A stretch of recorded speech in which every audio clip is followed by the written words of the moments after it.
Great. Thank you so much. I appreciate that. Councilmember Thomas. Hi, Mr. Rivera. How are you? Good. How to about see yourself? you in person. And I just want to thank you for the opportunity to meet with you to talk about this. I think we met last summer talking about this, and so I'm glad to see you in person. And you're absolutely right. And I think you're spot on with some of the recommendations. And I think it would be helpful to share.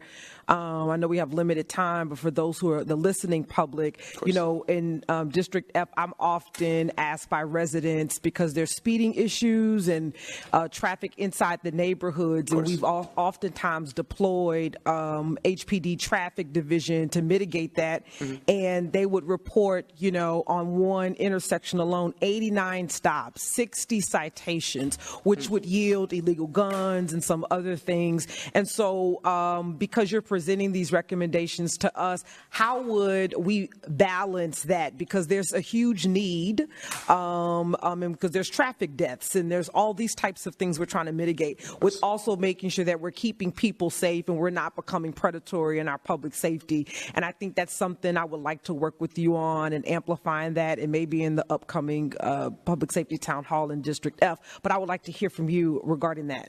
Sure. Well, just to respond to that is that I believe that if we look at the data, sorry, can you repeat what you had just said right now? Yeah, just clearly about, you know, the tension between, I have residents asking for us to deploy HPD traffic division because they're afraid the car's going to come into their home because they're on that corner, or they're going in the neighborhoods and speeding, and their children are at play.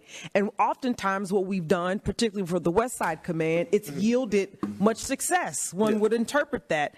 And so I want to be able to address their concerns, but then also make sure that when Houstonians come in contact with law enforcement for a simple stop, that it doesn't escalate unnecessarily. So just because, you know, you're offering that, other cities has modeled that, what would you recommend in terms of like that good marriage between the two? Well, sorry, thank you for reminding me. Really, we're not asking for police to stop for what we recognize as like reckless driving, speeding, passing stop signs. We're only asking for police to stop patrolling for non-safety traffic stops, which include like busted tail lights, things suspended over, you know, the mirror, dark tinted windows. And when you look at reports, they have suggest and data shows that those stops are usually find nothing.